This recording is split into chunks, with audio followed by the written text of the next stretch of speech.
ರಾಜೀನಾಮೆ ಸಲ್ಲಿಸುವುದಕ್ಕೆ ವಿಧಾನಸೌಧಕ್ಕಾಗಮಿಸಿದ್ದಾರೆ ಯಶವಂತರಾಯಗೌಡ ಪಾಟೀಲ್. ಸಚಿವ ಸ್ಥಾನ ಸಿಗದೇ ಇದ್ದಿದ್ದಕ್ಕೆ ಅಸಮಾಧಾನಗೊಂಡಿದ್ದಾರೆ. ಸುವರ್ಣ ನ್ಯೂಸ್ ಜೊತೆಗೆ ಮಾತನಾಡಿದ್ರು. ಆಗಲೇ 4 ಗಂಟೆಗೆ ರಾಜೀನಾಮೆಯನ್ನು ಸಲ್ಲಿಸ್ತೀನಿ ನಾನು ಅಂತ. ಅದಕ್ಕೂ ಮುಂಚಿತವಾಗಿ ಅವರು ಈಗ ವಿಧಾನಸೌಧಕ್ಕಾಗಮಿಸಿದ್ದಾರೆ. ಸಚಿವ ಸ್ಥಾನ ಸಿಗದೇ ಇದ್ದಿದ್ದಕ್ಕೆ ಬೇಸತ್ತು ರಾಜೀನಾಮೆಯನ್ನು ಸಲ್ಲಿಸ್ತಾ ಇದ್ದಾರೆ ಯಶವಂತರಾಯಗೌಡ ಪಾಟೀಲ್. ವಿಧಾನಸೌಧಕ್ಕಾಗಮಿಸಿದ್ದಾರೆ ಅವರು.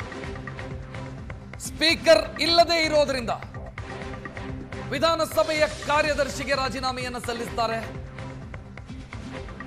ಸಚಿವ ಸ್ಥಾನ ಸಿಗದೇ ಇದ್ದಿದ್ದಕ್ಕೆ ಬೇಸರಗೊಂಡು ಅವರಾಗಲೇ ಮಾತನಾಡ್ತಾ ಹೇಳಿದ್ರು, ನಿನ್ನೆ ಸಂಜೆಯ ಹೊತ್ತಿಗೆ ಎಐಸಿಸಿಯ ಪ್ರತಿನಿಧಿಗಳು ಫೋನ್ ಮಾಡಿದಾಗ ಹೇಳಿದ್ರು ಲಿಸ್ಟ್ ಅಲ್ಲಿ ನಿಮ್ಮ ಹೆಸರಿದೆ ಅಂತ.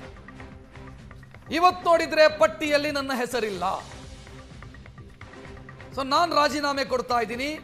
ನನ್ನ ನಿರ್ಧಾರ 100%, 99% ಕೂಡ ಅಲ್ಲ, 100% ರಾಜೀನಾಮೆ ಕೊಡ್ತೀನಿ ನಾನು ಅಂತ ಆಗಲೇ ಮಾತನಾಡಿದ್ರು ಸುವರ್ಣ ನ್ಯೂಸ್ ಜೊತೆಗೆ.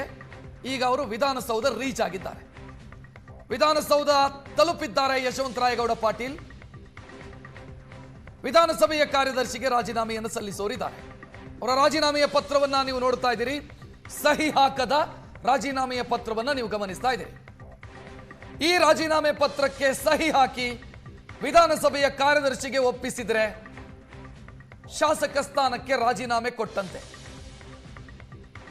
ಈಗ ಅವರು ವಿಧಾನಸೌಧಕ್ಕೆ ಆಗಮಿಸಿದ್ದಾರೆ ಎನ್ನುವಂತ ಮಾಹಿತಿ ಸಿಗ್ತಾ ಇದೆ.